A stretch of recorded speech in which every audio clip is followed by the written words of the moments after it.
नमस्कार मुलींनो, आजच्या या व्हिडिओ लेक्चरमध्ये ललित विभागातील 8वा पाठ युवा कोण हा पाठ आज आपण अभ्यासणार आहोत। या पाठाचे लेखक आहेत बाबा आमटे। बाबा आमटे यांचा थोडक्यात परिचय असा। बाबा आमटे यांचं पूर्ण नाव मुरलीधर देवीदास आमटे। यांचा कार्यकाळ 1914 ते 2008 बाबा आमटे हे थोर समाजसेवक, कवी, वक्ते व विचारवंत होते।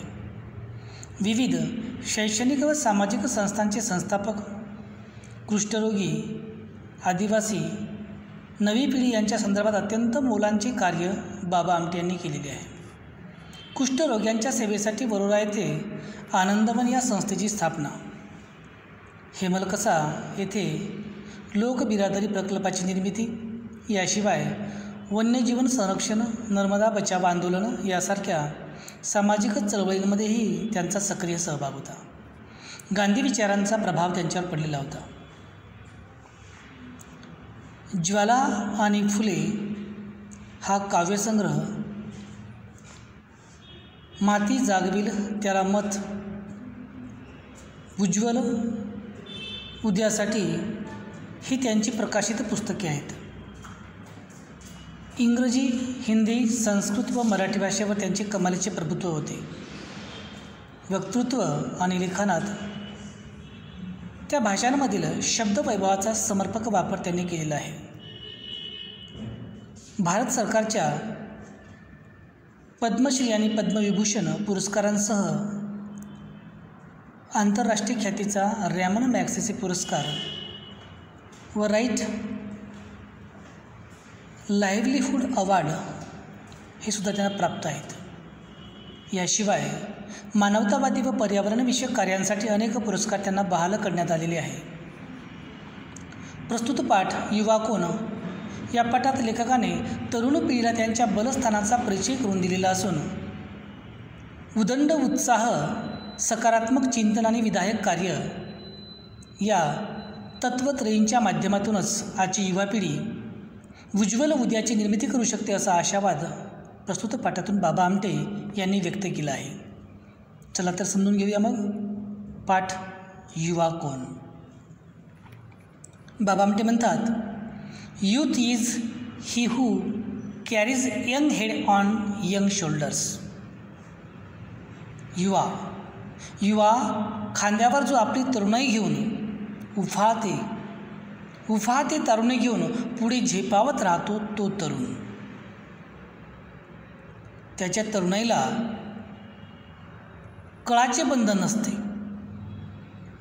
जेव्हा ज्याचं तारुण्य हे पुढे पुढे झेपावत राहतो तो तरुण, आणि त्याची जी तरुणाई असते त्या तरुणाईला काळाचं बंधन नसते।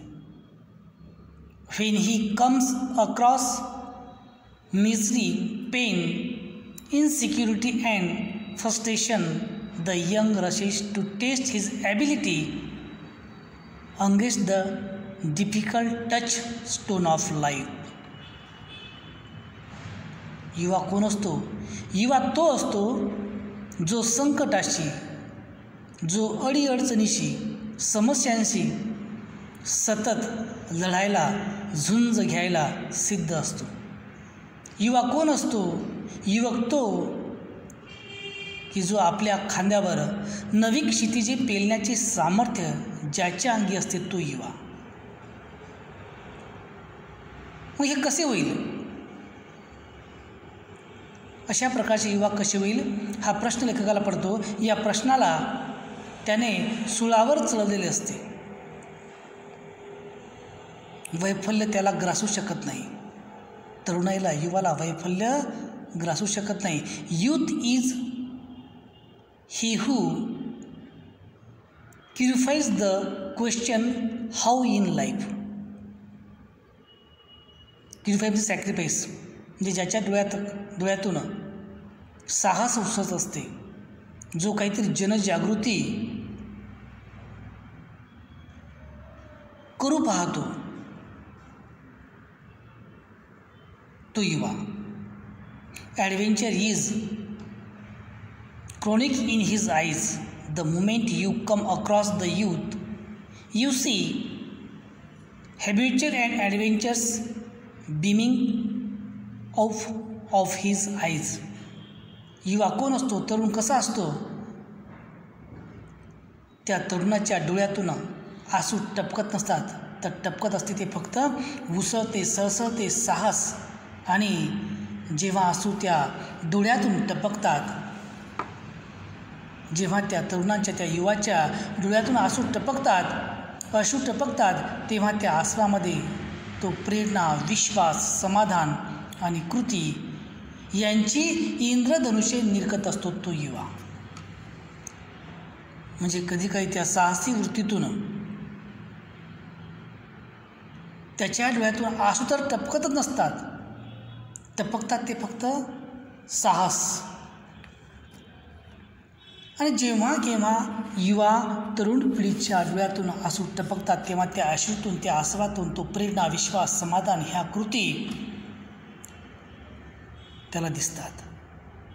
तो त्या आसवानामध्ये, तो त्या अश्रूमधून प्रेरणा, विश्वास, समाधान ह्या कृती त्याला त्या आसवातून तो पाहतो. तो युवा, त्याच्या साहसांना सीमा नसतात. तरुणाईमध्ये, युवांमध्ये जे धाडस असते, जे साहस असते, त्यांना सीमा नसतात, त्याला बंधन नसते. पण युवा हाही एक माणूस असतो. परिस्थितीने कधी कधी त्याला मर्यादा पडतात, कधी त्याचे आवेग रुजले जातात. कधी कधी युवा पण त्या परिस्थितीच्या बंधनामध्ये अडकतो, त्याला मर्यादा येतात. त्यावेळेस त्याचे जे कार्य रोखले जातात. कधी विफलतेची रेखा त्याच्या विभोर मनाला चिकटते, निराशेचे ढग पसरतात आणि आसवांना मग भान राहत नाही. तरुणाईच्या भावभावनांना खळाळत्या आसवात विरघळावे लागते. मात्र लेखक म्हणतात, या आसवांत सुद्धा इंद्रधनुच्या छटा पाहण्याची ताकद असते त्या युवांमध्ये. He grooms his tears and stagnates his hurt. अश्रू झरतात, आसू निखळतात, टपकतात, पण तरुणाईंच्या आसवांचा माथा हा उन्नत असतो. टीयर्स म्हणजे अश्रू. ती आसवे असहाय्यपणे वा लाचारणे मुळीच टपकत नसतात. तोही एक माणूस असतो आणि म्हणून ते आसवे असतात. कारण की माणूस म्हटल्यानंतर सुख, दुःख, परिस्थिती, बंधने ह्या गोष्टी येतात आणि कधीकाळी त्या बंधनामध्ये त्याला मर्यादा येतात. आणि त्यामुळे तो एक माणूस असल्यामुळे ती आसवे लाचारीमुळे, असहाय्यपणामुळे ती टपकत नसतात. तोही एक माणूस असतो म्हणून ते आसवे टपकतात. पण त्यातही शक्ती असते तुफान रिचवण्याची. पण त्या आसवानामध्ये जे आसव, जे अश्रू त्या तरुणांच्या डोळ्यातून टपकतात, त्या आसवानामध्ये सुद्धा एका प्रकारची एक शक्ती असते, एका प्रकारची तुफान शमवण्याची, थांबवण्याची शक्ती त्या आसवानामध्ये असते. कुणाच्या? युवांच्या, तरुणांच्या. संकटाशी मुकाबला करण्याची ती ताकद त्या आसवांमध्ये असते. Youth is he who rides the wire wind and direct the stone. जशा प्रकारे वारा, वादळ येते, ज्या प्रकारे तुफान येतो, त्या तुफानावर तो स्वार होतो तो युवा. बाबा आमटे पुढे म्हणतात, अर्जुनाचे सारथ्य जसे कृष्णाने केले. बघा, अर्जुन ज्यावेळेस महाभारतामध्ये युद्ध झालं होतं, तर अर्जुनाचा सारथी कोण होता? श्रीकृष्ण. सारथी म्हणजे रथ हाकणारा. अर्जुनाचे सारथ्य कृष्णाने केले होते. किंवा या युगात अंतरिक्षाची कवचे भेदून आर्मस्ट्रॉंगने केले, तसे सारथ्य घनांधकारात ढगांवर स्वार होऊन बिजलीचा चाबूक घेऊन तो करत असतो तो युवा. जेथे पाऊलवाट नसते तेथे तो आपल्या साहसाने, आपल्या धाडसाने, आपल्या उमंगाने, आपल्या तरुणाईने, उमंग भरल्या कृतीच्या पाऊलखुणाने नवा हमरस्ता निर्माण करीत असतो तो युवा. जीवनावरच्या अपार श्रद्धेने तो हे सगळं करतो. एकट्याने मार्गक्रमण करायची वेळ आली तरी त्याची हिंमत खचत नसते. तो तसाच पुढे सरसावत असतो. नीत्शे हा एक बंडखोर तत्त्वज्ञ होऊन गेला. लेखक म्हणतात की नीत्शे नावाचा एक तत्त्वज्ञ होऊन गेला. पागलखान्यात जाऊन तो बाहेर आला आणि इतरांनाही विचारांनी पागल बनत राहिला. नीत्शे नावाचा तत्त्वज्ञ पागलखान्यात गेला, तिथून बाहेर आला आणि इतरांनाही विचारांनी तो पागल बनत राहिला. तो काय म्हणायचा? If you know the why of life you will know the how of life. का? कारण काय? ज्याने जाणून घेतला त्याने कसे ची रीत ती दिशासुद्धा जाणून घेतली. लेखक म्हणतात असं म्हणावं लागेल, कारण काय, का या सगळ्यांचा अर्थ ज्यानं जाणून घेतला असेल आणि त्याने ते कसे ची रीत ती दिशासुद्धा जाणून घेतली असं म्हणावं लागेल. लेखक म्हणतात पुढे, I do not mind the present young generation showing great disregard towards the old generation. Perhaps it deserves it. Do not mind youth behaving rebelliously, but when occasion arise, only a few youths show similar disregard for danger. Youth is he who shows greatest disregard for danger. This habit can be acquired and made chronic by studying every moment which challenges youthfulness by catching it and having an unbreakable grip on each challenging moment. Youth is he who has such unbreakable grip on the challenging moment of his life. म्हणजे आजची जी तरुण पिढी आहे हा सगळ्या सामर्थ्यांना, सगळ्या आव्हानांना सामोरं जाणार आहे. आजची तरुण पिढी ही जुन्या पिढीचा, आपल्या पूर्वजांचा, आपल्या बुजुर्गांचा आदर करताना दिसते. लेखक म्हणतात, पण मी त्यांच्या त्या रोषाने नाराज होत नाही. जुन्या पिढीची जी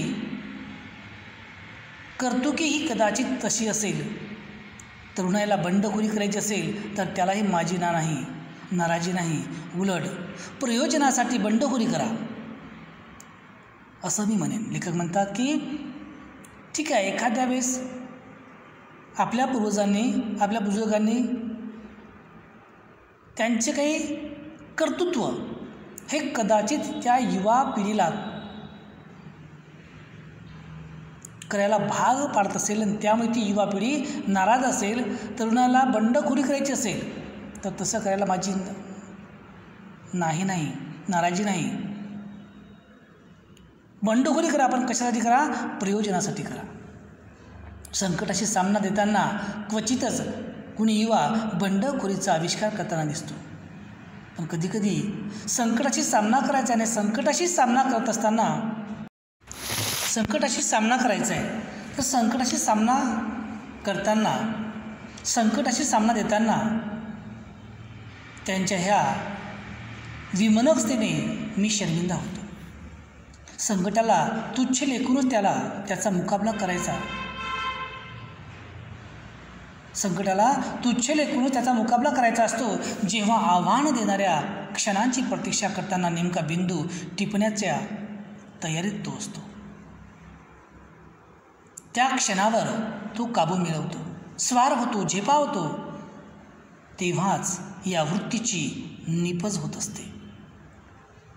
झगमगत्या ज्योतीवर पतंगाने झेप घ्यावी तसे तो आव्हानाचे क्षण टिपत असतो. त्याच्याने राहत नाही, तो जळून जातो, पण स्वतःला मागे खेचत नसतो, रुदत नसतो, थांबत नसतो. म्हणजे लेखक म्हणतात की संकट आले तर संकटाला तुच्छ लेखूनच त्याचा मुकाबला करायचा असतो. म्हणजे संकटाशी घाबरायचं नाही. जेव्हा एखाद्या आव्हान देणारी जी वेळ असते त्याची वाट पाहताना नेमका त्याच वेळेस आपला उद्देश, आपला बिंदू टिपण्याचा तो तयारीत असतो आणि त्यावेळेस त्या क्षणावर तो काबू मिळवतो, स्वार होतो, झेपावतो. त्यावेळेस त्याची जी वृत्ती असते ती वृत्ती शांत होत असते. लेखक म्हणतात, बाबा आमटे म्हणतात, आमच्या आनंदवनातील वस्ती पहा. आपल्या देशातील हे रोगी लंगडे लुळे आंधळे आहेत. ज्या मातीतून तरुणाई जन्मली त्याच मातीतून यांचेही तन बनले आहे. बघा, आनंदवनामध्ये जे कुष्ठरोगी आहेत, जे काही अपंग आहेत, पंगू लोक आहेत, आंधळे आहेत, लेखक म्हणतात की ज्या मातीतून ही युवा पिढी जन्माला आली त्याच मातीतून हे अपंग लोक यांचंही शरीर, तन म्हणजे शरीर याच मातीतून बनलं आहे. पण पराक्रम कसा, पुरुषार्थ कसा? त्यांची मने चिरतरुण आहेत. आव्हानांवर, संकटांवर ते पतंगासारखे तुटून पडतात. आपल्या बलदंड बाहूंवर एक नवे क्षितिज पेलण्याची त्यांची हिंमत पाहत राहावी. If an outcast man on outcast land can lead a new life, can produce not only sufficient to feed himself but to help the health society by capital formation, can rejuvenate why these healthy bodies, these healthy hands of youth cannot do it. This is my heart edge. बाबा म्हणतात की वैरान माराणावर जर माणसाने परित्यक्त केलेला तुच्छ लेखकाला माणूस, वैरान माराणावर जर समाजाने परित्यक्त केलेला तुच्छ लेखलेला माणूस, हातापायांचे खंडहर झालेला माणूस नवे जीवन उभारू शकतो, जगू शकतो. पोट तर तो भरतच असतो. आत्मनिर्भर वृत्तीने आणि समाजाला परतफेड करण्याची त्याची ऋण चुकवण्याची तयारी बाळगतो. जीवनात नवा जोश, नवा उमंग तो आणत असतो. तर हे तरुण दुष्ट पुष्ट धट्टे कट्टे हात कसे का करू शकत नाहीत? मग जे तरुण, जे अपंग व्यक्ती जीवन जगण्यासाठी, ज्या अपंग व्यक्तीला समाजाने तुच्छ लेखलेलं आहे, वाईत टाकल्यासारखं त्यांच्या जीवन आहे, त्यांचे हातात त्यांचे जे अवयव आहेत हे अवयव खंडहर झालेले आहे, तरी पण ते अपंग माणसं नवे जीवन उभारू शकतात. पोट तर ते भरतातच, आत्मनिर्भर वृत्तीने पोट भरतात आणि समाजाला परतफेड करण्याची त्याची जी ऋण असतात ती चुकवण्याचीही ती तयारी बाळगतात. मग माझा हा तरुण वर्ग, माझा हा युवा वर्ग जो धष्टपुष्ट आहे, जो हट्टाकट्टा आहे, मग या दुष्टपुष्ट धट्टे कट्टे हात असे का करू शकत नाहीत? त्यांना निर्मितीची, उन्मेषाची स्वप्ने साध का घालीत नाहीत? का म्हणून या तरुणाला काही करता येत नाही? हे माझ्या अंतरचे खरे दुःख आहे. म्हणजे जो व्यक्ती, जो युवा, जो तरुण ज्याचे सगळे अवयव हट्टेकट्टे आहेत, दुष्टपुष्ट आहेत, मग एक अपंग व्यक्ती जीवन जगण्यासाठी हे सगळे काही करू शकतो, तर मग माझा युवा तरुण त्याचे हात असे करण्यासाठी का पुढे सरसावत नाहीत? आणि म्हणून लेखक म्हणतात, म्हणून या तरुणाला का असं करता येत नाही? आणि हेच लेखकाच्या अंतर्मनातील दुःख आहे, अंतर्मनातील खरं दुःख आहे. लेखक म्हणतात, लहानपणी आम्ही शिकत होतो, sound mind in sound body, सशक्त शरीरात सशक्त मन वास करते. Sound mind in sound body म्हणजे जे सशक्त शरीर आहे त्या सशक्त शरीरामध्ये एक सशक्त मन वास करते. लेखक म्हणतात, पण मला नवी अनुभूती आली, मला एक नवा अनुभव आला. I come across a most sound mind in a most unsound. decomposed body of leprosy patient. Leprosy patient म्हणजे कुष्ठरोगी. अर्थात रोगी शरीरात मी अतीव निरोगी मनाचा आविष्कार पाहिला. जे रोगी शरीर आहे, जे शरीर रोगाने पछाडलेलं आहे, त्या शरीरात मी अतीव निरोगी मनाचा आविष्कार पाहिला. मग निरोगी शरीरात खूप रोगट मन का पाहावयास मिळावे? मग जे निरोगी शरीर आहे, जे सशक्त शरीर आहे, मग अशा या सशक्त निरोगी शरीरामध्ये असे रोगट मन का पाहावयास मिळतात? Sound mind in a unsound body and unsound mind in a sound body. असे का होते? लेखक म्हणतात, मी सतत चिंतन करत असतो, गाभा शोधत असतो, तेव्हा मला जाणवते युवा सागराला आपल्या या भव्य शक्तीचं भान अद्याप झालेलं नाही. ज्यावेळेस या विषयावर लेखक खोल चिंतन करतात, विचार करतात, यामधील गाभा शोधण्याचा प्रयत्न करतात, त्यावेळेस लेखकाला हे जाणवते की या युवा सागराला या आपल्या भव्य शक्तीचं भान अद्याप झालेलं नाही, की आपलं जे सशक्त शरीर आहे, या सशक्त शरीराचं भान अद्याप युवा तरुणांना झालेलं नाही. या ढगांना आपल्यात लपलेल्या विद्युलतेचा पत्ता नाही, अंदाज नाही. या कृष्ण मेघांना कळत नाही की करंगळीवर क्षितिज पेलणारा कृष्णसुद्धा याच वयाचा होता. श्रीकृष्णाने आपल्या करंगळीवर पर्वत उचलला होता, तो सुद्धा या युवा तरुणांच्या वयाचा होता, याहूनही लहान होता. Youth is he whose attention is welded to his purpose. ज्याचे ध्यान आपल्या ध्येयाशी एकटक निगडीत झाले आहे, तो युवा. ज्या तरुणाचं ध्येय जे असेल, उद्दिष्ट जे असेल, त्या उद्दिष्टाशी एकनिष्ठ ज्याचं ध्यान असेल, ध्यान लावून तो त्या उद्दिष्टाशी निगडीत असेल, तो खरा युवा, तो खरा तरुण. दररोज मी स्वतःला शोधत असतो. कधीमधी मी एकाकी असतो, जखम दिसत नाही पण घायाळ असतो. अशा एकाकीपणात माझ्या मनाला अंकुर फुटतात. I am upset, I am very much disappointed when I see within me a wrong version of my self. म्हणजे हे जे एकाकीपणा असते, या एकाकीपणामध्ये माझ्या मनाला अंकुर फुटतात. लेखक म्हणतात की मी स्वतःविरुद्ध माझ्याजवळच तक्रार करत असतो. युवा तो असतो जो इतरांविरुद्ध नव्हे तर स्वतःविरुद्ध स्वतःजवळ तक्रारी मारत असतो. म्हणजे इतरांच्या समोर गाराणं मांडल्यापेक्षा, इतरांसमोर तक्रारी केल्यापेक्षा आपण आपल्या तक्रारी आपल्या स्वतःजवळच मांडल्या पाहिजेत, आणि त्यातूनच आपल्या मनाला अंकुर आपण त्यातून निर्माण केलं पाहिजे. स्वतःविरुद्ध स्वतःजवळ तक्रारी मांडत असतो. मी ते दुःख पाहिलं आहे, माझ्याजवळ इतकी ताकद होती, मग मी पुढे का सरसावलो नाही? मी युवा आहे, धष्टपुष्ट आहे, निरोगी माझं शरीर आहे, मग माझ्याजवळ एवढी शक्ती आहे, एवढी ताकद आहे, मग मी पुढे का सरसावत नाही? माझ्यात करुणेची, प्रेमाची शक्ती होती, मग काल मी पळून का गेलो? का त्या प्रसंगाला सामोरं गेलो नाही? ही अस्पृश्यता, ही विषमता, ही अज्ञान, हे दारिद्र्य, लाचारी मी सहन करू शकत नाही.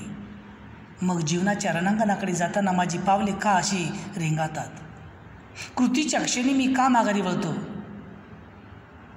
जो या लाचारीने शर्मिंदा होतो तो युवा. आपल्या या लाचारीवर तो एकांतात अश्रू ढाळतो. ते क्षण त्याला बळ देत असतात अगतिकतेच्या पलीकडे झेपावण्याचे. म्हणजे जो युवा ज्या लाचारीने शर्मिंदा होतो, लाचार होतो, तो युवा आपल्या लाचारीवरच एकट्यात तो रडतो, अश्रू ढाळतो, आणि ती जी वेळ असते, ते जे क्षण असते, ते क्षण त्याला शक्ती देतात, बळ देत असतात.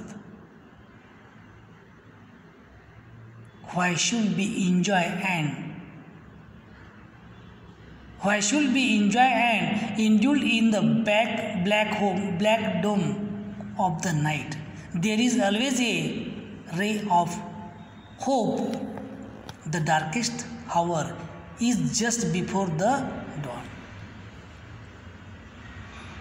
अंधाऱ्या रात्री तो झुरत का बसतो? युवा त्या अंधाऱ्या रात्री का झुरत बसतो? आशेचे किरण सतत कुठे ना कुठे त्याची प्रतीक्षा करीत असतातच. म्हणजे अंधारात एकटेपणाने झुरत बसल्यापेक्षा कुठेतरी आशेचे किरण त्याच्यासाठी, त्या युवासाठी, त्या तरुणासाठी त्याची वाट पाहत असतात. त्या अंधारापलीकडेच प्रकाशाची पावले आपली वाट पाहत असतात. उष्णकालापूर्वी घनदाट अंधार जरूर असतो, पण प्रभातकाल सन्निध असल्याची चाहूल तो अंधार देत असतो. अंधारानंतर पहाट होतेच. हा विश्वास युवाला का वाटत नाही? जरी आज त्याच्या आयुष्यामध्ये दुःख आलं असेल, जरी त्याच्या आयुष्यामध्ये नाराजी आली असेल, तरी पण त्या दुःखातूनही, त्या संकटातून मार्ग काढण्याची क्षमता त्या युवामध्ये असतो. त्या अंधारातूनही चाहूल काढण्याचा, मार्ग काढण्याचा एक शक्ती, एक ताकद त्या युवाकडे असते. आणि हा विश्वास या युवा वर्गाला वाटला पाहिजे. हा विश्वास लेखक म्हणतात या युवा वर्गाला का वाटत नाही? Youth is he who lightens the darkest corner in the world, as also the darkest corner in his own heart. युवा तो जो जगातले अंधारलेले कोपरे उजाळतो. तरुण कोण आहे? जो या जगामध्ये जे अंधारलेले ठिकाण आहेत तो उजाळतो, तो युवा. तो प्रकाशमय करतो, तो युवा. त्याचबरोबर आपल्या हृदयातला कोपराही दीप्तिमान करतो, तो युवा. काय म्हटलं आहे? Youth is he who lightens the darkest corner in the world, as also the darkest corner in his on heart. म्हणजे स्वतःच्या हृदयातल्या, स्वतःच्या मनातला कोपराही दीप्तिमान करतो, तो युवा. परिस्थितीची लगाम खेचून जो तिला आपल्या काबूत आणतो, तो युवा.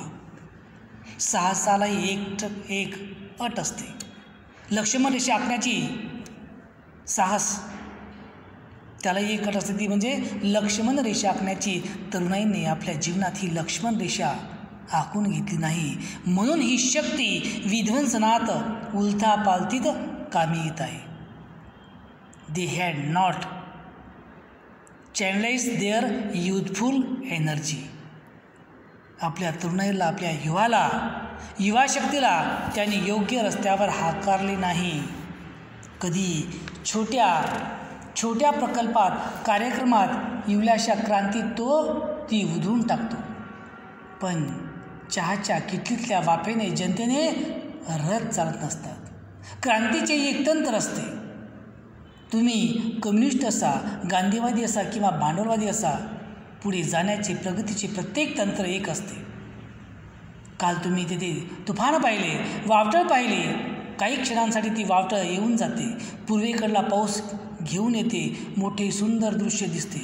थोडासा पाऊस येतो, सृष्टी भिजून जाते, काही वेळ आपणही ओलेचिंब होतो. तसेच या मिनी क्रांतीच्या पूर्वेकडल्या वर्षावात, व्हर्नल शॉवर्स, काही क्षण भिजण्याची इच्छा तरुणाईला होते. पण या पूर्वीच्या वर्षावाने, वावटेतल्या पावसाने शेती पिकत नसते. लेखक म्हणतात, वंदे मातरम जिला म्हणतात, त्या सस्यश्यामला भूमीवर जी प्रेम करत नसते, तिच्या कुशीत खेळत नसते, ती शक्ती, युवा शक्ती कधीच नसते. या पाठाचा उर्वरित भाग आपण पुढल्या तासिकेत पाहूया. धन्यवाद.